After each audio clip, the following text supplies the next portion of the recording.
you remember when I talked earlier about some of the tutorials being easy? And there's lots of them out there that'll tell you that they're easy. But the one thing I told you is you need to practice. Practice, practice, practice. No matter how easy they are, you're going to have to practice. Well, here's a good example. I'm back out on the golf course and doing some slices and some hooks. And that's because I haven't been practicing. And I'm using every single formula that I know about golf. Swing with the hips. Use the back. Let the arms relax. Let the arms just swing through. Keep your head down. Look at the ball. All the principles. It's all coming back. But I'm coming back out here because I have a tournament in September that I'm going to be in. A little more practice like this, I should do decently. But I need to practice. And that's the same thing with art. And this is why I like golf. You could end up doing a good drawing. You might even win an award. A major award. But some of that is luck. Because art is so subjective. But if you want to get to where you want to be, you're going to have to practice. And you're really going to have to practice hard. And in this episode, we are now talking about the human body, and we're going to break everything down where we're working on the chest. I better get back out here and swing a few more. And you'll just see how the studies that you did before are going to help you here. Let's see what I can do here.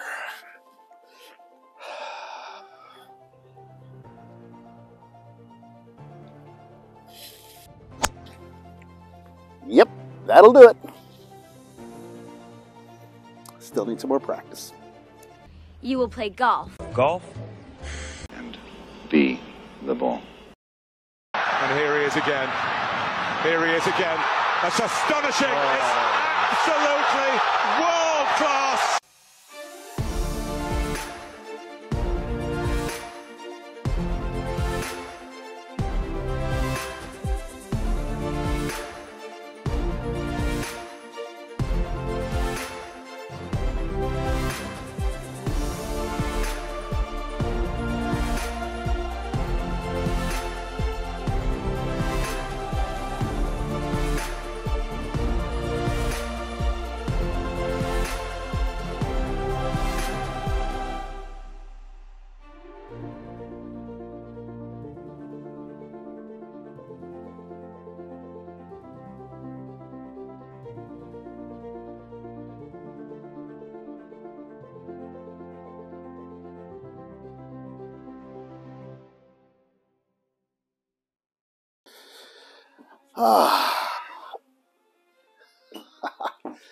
Wow, it's amazing what a shower will do and getting out of those sweaty clothes. And for those of you who don't play golf, yeah, you do break out a good sweat, especially when you're standing out there and swinging away on those clubs, and a lot of physical activity out there. Anyway, we're not going to get into any of that, but what we are going to get into is how practice helps you, and this is why I kind of opened up with that segue with golf. But let's move on now. Okay, so we're now going to start looking at the chest and abs, and we're going to break everything down so that you understand the parts of the human anatomy, and then we're going to put those together, and in the advanced stage we're going to do the physiology of how everything moves. Now, in the advanced stages, what we've decided to do, we are going to do the male human body, or the male body. It's a male structure. Because we start getting it a little more explicit in the advanced, we are now going to move to, this advance is going to be on Patreon. And you will have to pay to be on that one because it is rather explicit. So we're going to move that over to Patreon and keep this one not as explicit, especially for the young folks. So you'll have to pay in order to get in there if you're interested in looking more about the physiology. This will include a female human body, which we won't feature on the YouTube, just to be on the safe side. So through the advisors, the advice of my fellow friends, that's what we're going to do. So we'll be going on Patreon, and we'll explain more about that a little later. Okay, let's get started. All right, let's take a look at this first drawing. Okay, we have 3 pictures of the rib cage. anterior, posterior, and profile. And I'm going to talk a little bit about these here, and then from there we're going to move on to the chest and the muscular structure. So let's take a look at what we have here. You'll see that from the back you have 12 ribs. 12 ribs that are connected to the spinal cord. And you can see those 12 ribs on the profile, which is on the far right. Now look to the left and you will see that there are only 10 ribs connected. 10, that's it. The other two are pretty much free. They're only attached to the back. Now, to better understand how the rib cage works and why it's built this way and why God put it together that way, well, this is the reason why. And if you really look at it, it's really an incredible feat here. So you'll look at the front of the rib cage and you can see how it kind of arches. Well, that whole open cavity is to allow you to be able to bend over. If you didn't have that, you'd be stuck. You couldn't really bend. So there is that vulnerable spot, which is all right in here, where the muscles take most of that blow. But the muscles there are the ones that protect. Now the ribs themselves are also a protector that keep all the vital organs intact. So let's take a look at the front or the anterior part of the rib cage, and we'll do that here. Okay. As you can see, I have this illustration of the anterior rib cage. And we're going to kind of go through these steps so that you understand each part of the rib cage, so that you understand how they work and where they're placed.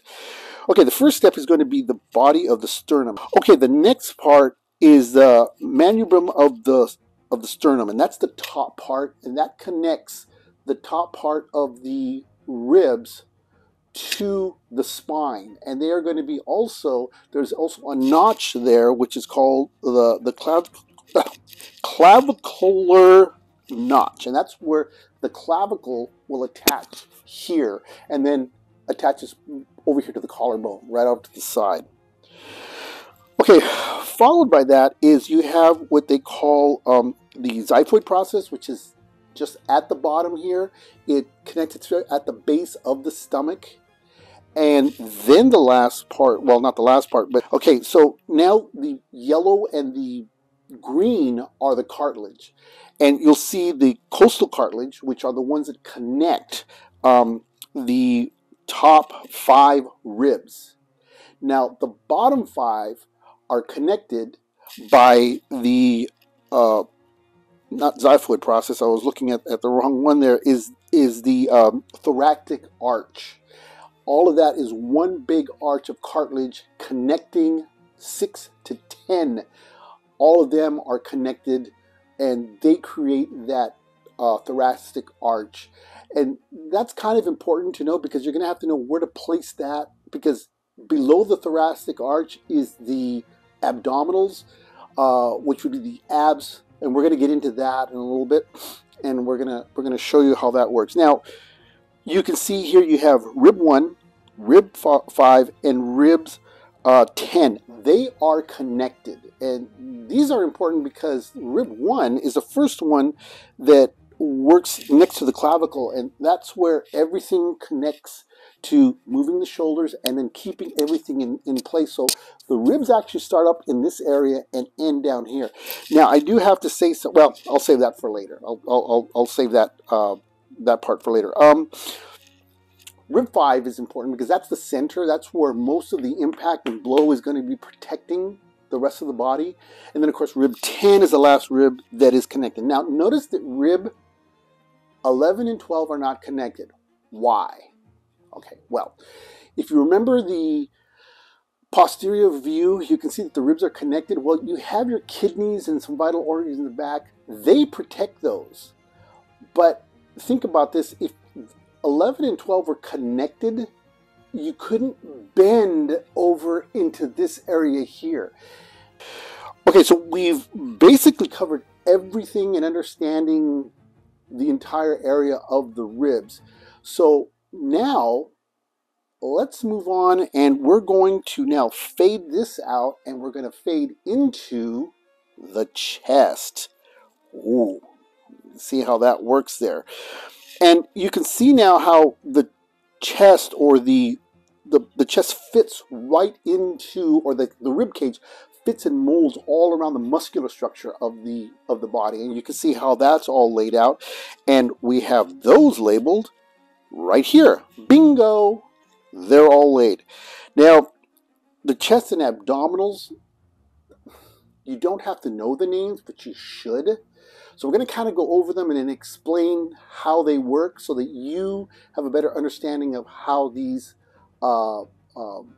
parts of the anatomy work. All right, so now some of these I haven't said in years, so I'm going to probably mispronounce some of them and they're going to stumble over them, but it'll give you an idea what they are. So we're going to start off with the sternomastoids, which are these muscles which come right down from the neck, and then they go into the suprasternal space, which is this part right here. And this is where the throat, the throat, the larynx, all of that connects into this area here. From there you have the clavicle, which is this bone right here. What's amazing is that you can feel that bone right here, and I'm probably messing up my microphone here. You can feel that bone right here, and it's amazing because there isn't much muscle between the epidermis and the bone itself, but yet, like if you go to the gluteus maximus, there is a lot of muscle there that's holding up the body weight. And it's really, if you look at and study the human anatomy, it is a marvelous machine that is just put together, and to draw it out is not only challenging, but it's, when it's drawn correctly, it's such a beautiful work of sculpture. It really is. All right, now over on this side here is the notch of the scapula. It's called the position of the anacromion process. Position, I should say, not process. The position there, and that's where the clavicle, or the clavicle, sits up in this area here. Okay, to create, and these bones just pretty much move around. Another thing that you might not even be aware of is that your skeleton is completely wet. That's right, all your bones in your body are wet. It's not dry. They are lubricated and wet, and your skeleton is submerged in body fluids and all kinds of stuff. So it's a working machine that has joints and cartilage that help move so the bones don't rub against each other. Okay. Now the next part here is going to be the pectoralis major, and it's combined of 3 different parts, and they combine the pectoralis major. And those 3 parts are the clavicular part, which is the top part of the pectoralis major, the sternocostal part, which is the center part of the pectoralis major, and then finally the abdominal part, which is below, just right where the pectoralis major meets, right where the ribs are here. And you can see that is all tied in together. Now, as we move down, we can see this is what's important. The positioning of the thoracic arch, and you can see where I have it pointed here. That's the arch there, which is actually the beginning of where you see the six-pack, the washboard stomach. That's the beginning of where you're going to see those abs that are built up. And that's the thoracic arch, and that's the arch which are holding ribs 1, well, not ribs 1 to 10, but from 6 to 10 in place. They're carrying those ribs there together. Followed by that is the serratus, which is the braided muscles which come along the side here, and you'll see them along the side which braid onto the ribs themselves. Followed by that, which now we start looking at the underlying part of the abs. Now, if we peel, which I have here on this illustration, you peel back the part of the overlayer, underneath that is the actual core ab muscles. And these are the muscles that really hold all the other body parts together, that hold the top and bottom part together. So we'll start off with, first of all, we'll start off with the rectus abdominis, and that's the part that's exposed, and these are blocks of muscles that actually hold and keep that abdominal area tight and protect those vital organs, which is the small and large intestines in that area there. And remember, the base of the stomach is about here. From that part here is you're going to see the semilunar line. Now, the semilunar line is the part that arches around here and comes down, as I have in the illustration, and that separates the side, the obliques, which we're going to get into, and they create that ab. You'll see those in the superheroes, and they make them, you know, on the idealistic figure. That is called the semilunar line, and you can see where that is tied along there. Then there's the external obliques, which come along the side here of the rib cage. And then you have what they call the interrupting tendons. Now, those interrupting tendons are the ones that are in between those core abdominal muscles. And what they're there for is to break up each one of those muscles so that the body, kind of like how your fingers are here, they bend. Well, that's what those tendons do. They're used to bend and to create the ability to bend over. All right. Then there's the linea alba, which is the middle line, which comes right down to the navel, and then below that there, iliac furrow is the line which dips in the center. The iliac crest is the part of the muscle which comes out here. Now, until I was in college that I didn't even realize that that muscle came down here, because again, in high school, you really weren't taught about human anatomy. You had the flank pad. The flank pad is this part right here, which is the muscle, which is the peak of that there, and we're moving around here. There's the third, the second, and the first transverse line. That's the part of the outside that we see that creates the six-pack. And those transverse lines there are used also to create a foldage, because there's another layer of skin, another layer of muscle on top of the abdominal muscles. Then there's the sheath of the radius abdominis. That sheath is the skin that goes on top, that's below the epidermis, but above that radiant area. So this is your epidermis, and it's below that and above the core muscles. The latissimus dorsi, which are also known as the wings, which come alongside here. You'll see the guy's body, they'll flex out like this, and you'll see those wings pop out. That's called the latissimus dorsi. And you have those wing muscles out there, which basically all the birds are attached to that, and their latissimus dorsi not exactly like ours, but that's what's attached to those wing muscles. Now, also, here's the other thing, is that it's important to understand anatomy, because if you notice some sci-fi pictures, they'll have a fictitious character that has 4 arms. Well, you just can't attach another set of arms. Now, I did that Vitruvian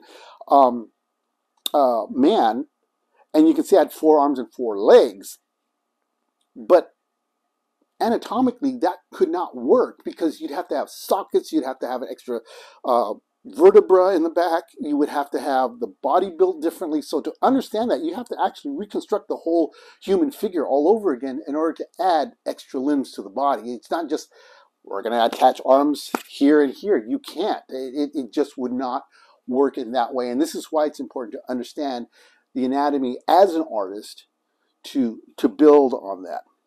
Followed by the sternum, which we went over, which connects the ribs to this. This is also very vital. It's also a guard to the heart.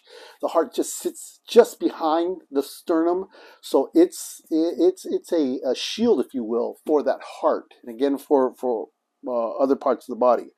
Then there's the deltoid, which is this part here, and then the deltoid furrow, which is the indentation where it meets right where the pectoralis. Now, the pectoralis minor is underneath, which you don't really see. It goes underneath and connected to the skeletal structure, and that is used. That's a core muscle that's used to help develop and help build up the pectoralis major. Followed by finally the trapezius, and of course there's the supraclavicle fossa major, the supraclavicle fossa minor, which are the areas which are here and down in this area here. These muscles here control the neck, and they go underneath that, underneath those, which are core muscles, which help control and balance the head as well. And then there's the infraclavicle fossa, which is the joint, which actually is the valley which comes down and connects these two muscles together. Okay, and then finally the trapezius. I think I went over that, which is this part. Now the trapezius isn't just this muscle. It goes all the way to the back, and we're going to talk about that when we get to the back part, the posterior of the upper body. Okay, that pretty much covers everything there on understanding or knowing where these general muscles are. Now, there's a multitude of muscles which go in, and I remember what I said earlier, that you really don't need an anatomical, not anatomical, a medical book, because they go into every single muscle. There are muscles on top of muscles on top of muscles, and there's layers and submuscles and all of this that as an artist you're really not going to need to know. Unless you're getting into anatomical drawings, medical drawings, then yeah, you're going to need that. But that's a whole different class altogether. But as far as anatomical bodies are concerned for what we're doing, we just need to know the overlying muscles and what they're used for. In that case, this drawing here that I've shown you here shows you that. Okay, so now what we're going to do is we're going to now put this into practicality forms.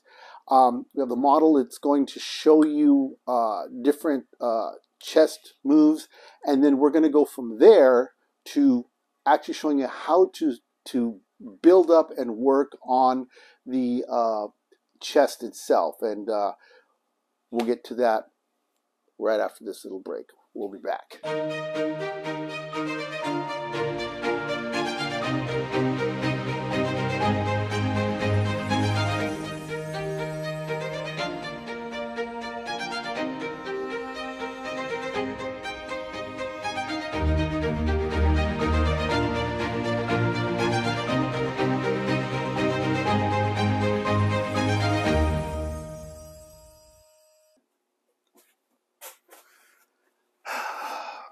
How did we get here?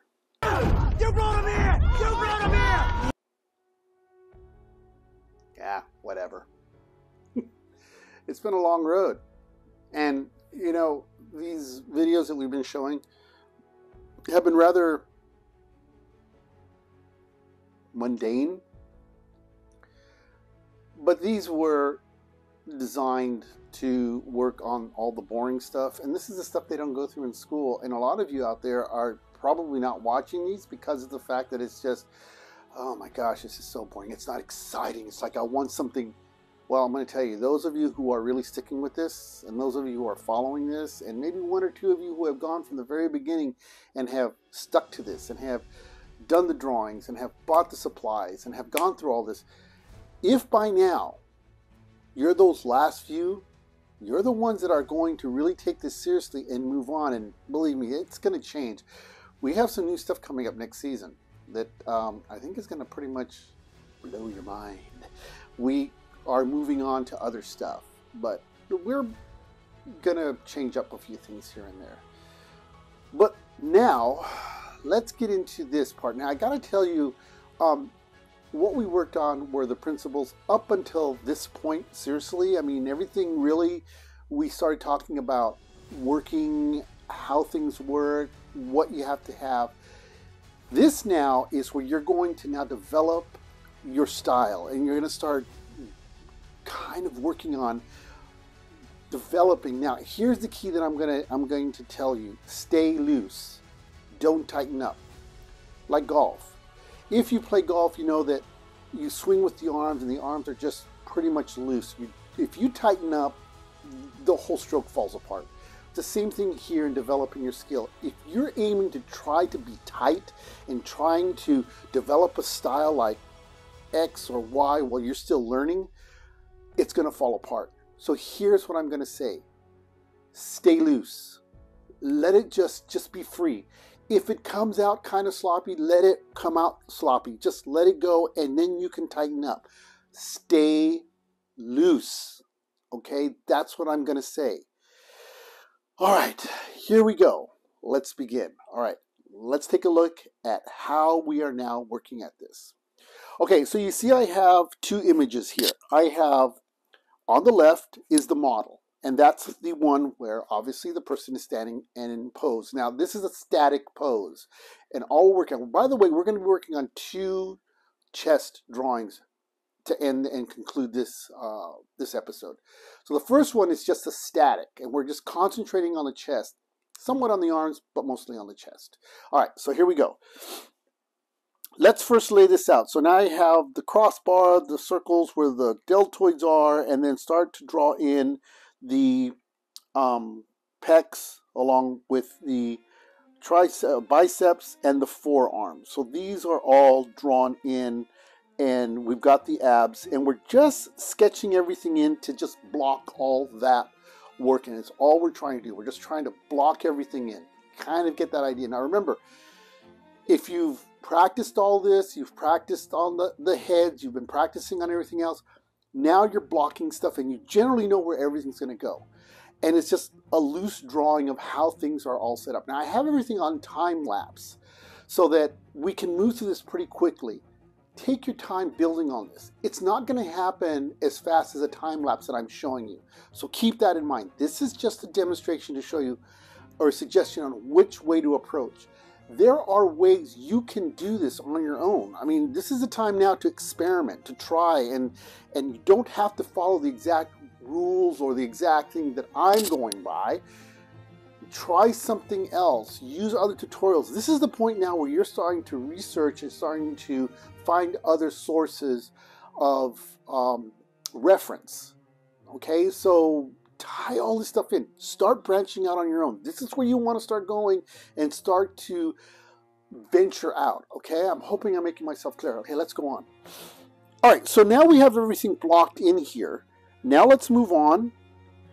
And what I would do now at this point is I'm going to take my drawing or my blocking, which I've probably drawn, you're probably drawing on sketch paper or even newsprint. And now you can either trace, or you can now turn around and build up on that. There's no right or wrong here. If you want to stay on the newsprint and continue working on that, continue working on it. It's okay. Just keep building that. If you want to transfer your line drawing, you know how we did that transfer. You can take that and then transfer that onto your drawing paper. And then you have your drawing that you're building up on that. There are no easy steps or quick steps. Get the idea that we're working fast on this. You're not. You're building and working and developing your art. I'm not capping on Bob Ross, so I want to get that statement out. But his work is, he does a painting in half an hour, and he pretty much encourages working fast. That's not what we're doing here. You're learning a skill on how to manipulate and build. Think of sculpting on a flat surface. That's what you're doing. All right, let's move on. All right, so now we're sketching in the chest. So now what I've done here is I'm starting to lay in, and I'm kind of hatching in all the shadows of that chest and where they're going to go. You can see where the shadows are. You can see where I'm laying those in. Now the next step, after I've laid everything, I'm blending all those shadows in. And so now the shadows are blend in, and so now I've got a halftone that I'm building up on. Now, usually you can, on the next one, you're going to block everything in first, your midtones, and then do your shadows, and then do your highlights. Here I'm showing you first how to draw in your shadows. Then I'm going to add in my halftones. So I don't want this to confuse you. This is just a suggestion on where to go. Try it on your own. Figure out what you're going to do. I know I keep stopping and repeating this, but I'm emphasizing that now I'm letting the leash go. I'm letting you now figure out how you're going to develop that style. Okay? All right, let's go on next. All right, so now you can see that blend in the muscular structure and using the shadows. Now what I'm going to do is I'm going to come in and I'm going to start laying in my midtones. So now I have my midtone. You can see that midtone now is standing out in front of the white background. So now I have, like, okay, I can see where my midtones are. I've laid those in, I've blended those in, and I've kind of pretty much covered up some of those shadows. That's the drawback there, but I can rebuild those shadows again. Again, we're sculpting. Let's go on. All right, so now you can see now I'm adding more of the shadows where they were, and I'm starting to blend those in. Now I come in with my highlights, and I'm hitting those areas where the lights are going to be, but I'm going to blend those in as well. All right, let's move on. Okay, so now I've got those blended in, and now I'm coming in with some darker shadows to lay those shadows in to make those muscles themselves and making some texture on the chest and the abs. And notice on the abs how there are shadows there that I'm pulling up, and I'm gradually building up those shadows bit by bit. Okay? Now at this point, I'm now starting to really focus in on darker areas, strong highlights. I've gone from the center and I'm starting to pull over toward the lighter areas and starting to come down here and pull up those darker areas. Okay, and so I'm trying to really make those definition of the muscular structure start to come forward. And that's what I call sculpting. All right, let's move on. All right, so now I lay in the background, and now as you can see, the whole figure starts to pop forward. Okay, once I lay those in, then I start defining the edges. I start working on that and start adding a little more detail, adding a few more shadows, darker areas, blending those out, and at the end, there you have your chest and your model and study of the human body. There we go. And the last few touches, and we're done. And as you can see, what I've done here is this is a quick study sketch. And as you work more and more on it, you start finding more and more details. It starts to get more and more refined. If I start working on this even further, I can push this even further and start picking up more of those details, the finite muscular structure.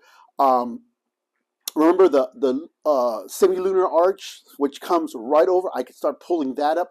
Now I can even start turning around and embellishing on that. So if I really want, I can now take that model and I can use what they call artist license. You've probably heard that before, where now you can embellish. Now you can add more abs to that.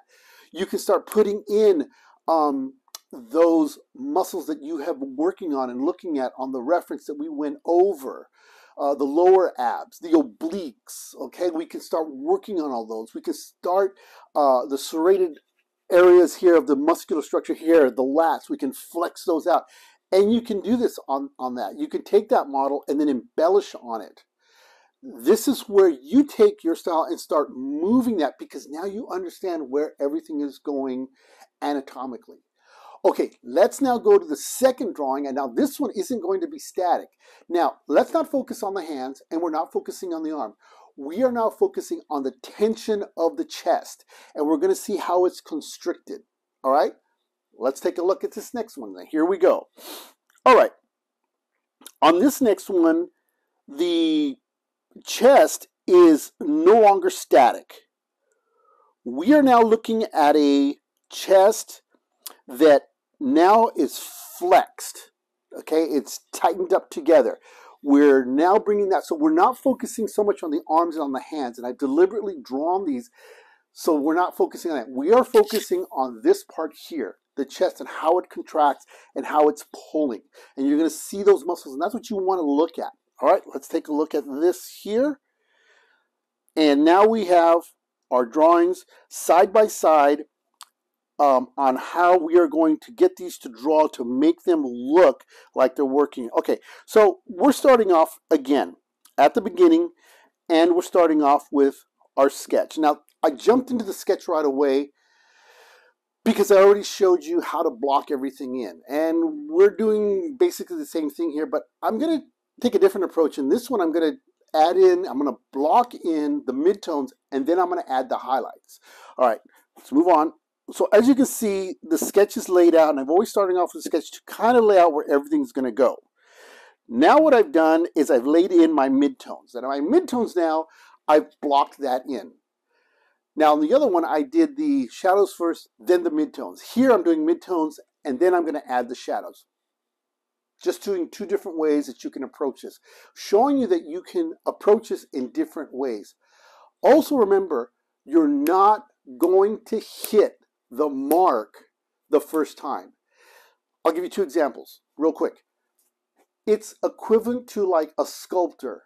You take your hammer, you take your chisel, and you hit it. Are you going to make that final stroke? No, Michelangelo never did that. It was stroke on top of stroke on top of stroke on top of stroke. And then he refined it. That's exactly what's happening here. If you think you're going to finish this on just one pass, that's equivalent to taking a 500-yard golf hole from the tee and making a hole in one. Can it be done? Sure, if you're a pro. But you're not working as a pro here. Can I make it through my first pass? At times I can. I've been working at it for years. But even now, I go back and I start working on it some more. Even these quick sketches.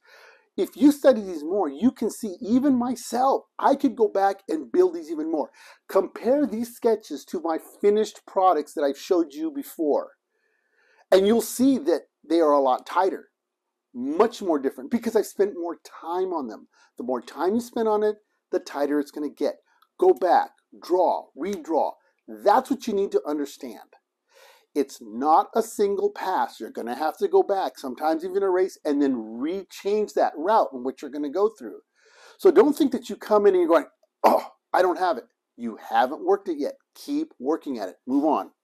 All right, so now we've gone in, we've blocked this in, and now we're starting to add the shadows. You can see I'm blending those shadows out, and I'm building up the shadows more. Now I've laid my hands in, and again, I am emphasizing here. Let's not focus on the hands. The hands are going to stay drawn that way. That's it, because we're not focusing on that, and we're not focusing so much on the arms. It's only on the chest. Let's go. Okay, so now we have the shadows coming in, and you can see how much darker those shadows are being built up. And I'm using blocks of darks to create the darker shadows on the chest. Now you can see right around where the deltoid, where the top of the pectoralis majors are, you can see those tightening up, creating tension. Coming in with the highlights now, laying in the highlights and focused on the chest. That's what we're looking at. There is some detail in the arms, not too much, and of course nothing on the hands. They're still sketched out. You can see how sketched they are. And then we lay those out, put in the background, lay in more darks, and then blend those sides of those arms so they fade off into the dark, so it doesn't look like it's a stencil just sitting on top of this. Blend in more of your highlights, and there you have it. You have your chest all set up. Now again, as I'm telling you, okay, this is time lapse. So we're moving at a very, very fast pace. Take your time.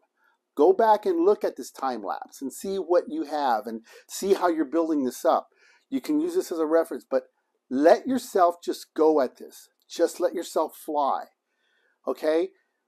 And at this point here, I cannot tell you or I can't teach you your style. That is something that you now have to come up with. This is something that you're going to work with. Now, here's what's going to happen to you.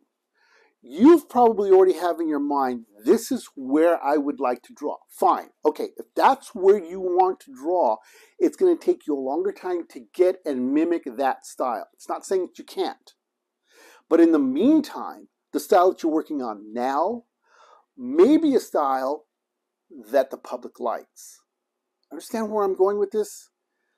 I'm trying to get you to understand that you may not think you're doing great, but from the outside looking in, you have a fantastic style. It may not be one you agree with.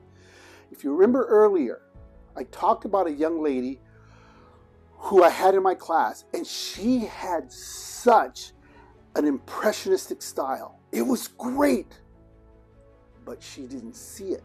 and she kept saying, I'm not that great of an artist. Ugh, I would show her images of Cézanne. I showed her images of Monet, of Manet, and showing these artists and what they had done.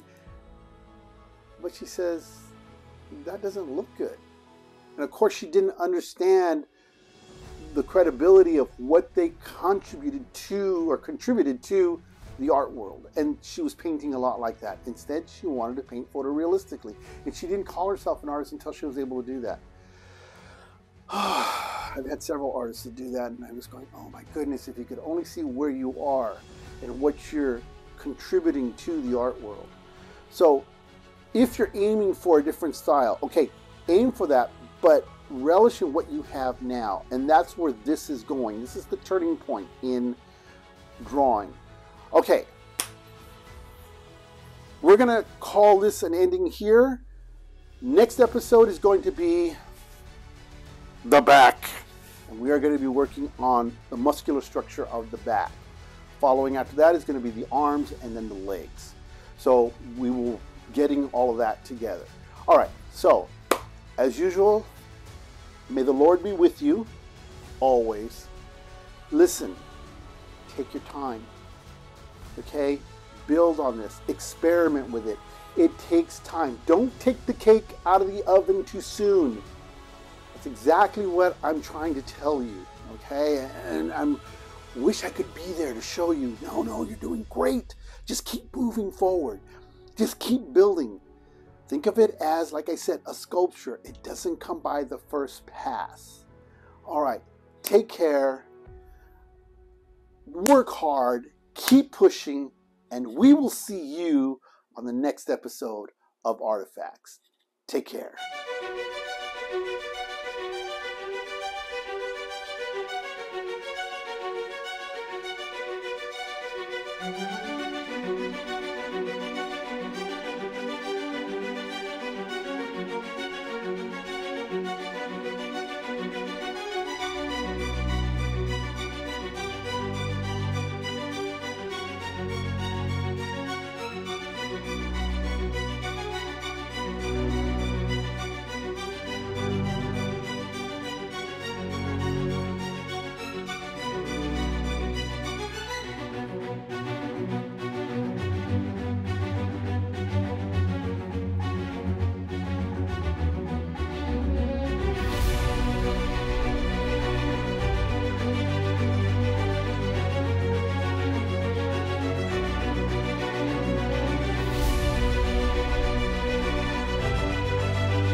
Pantalabamba!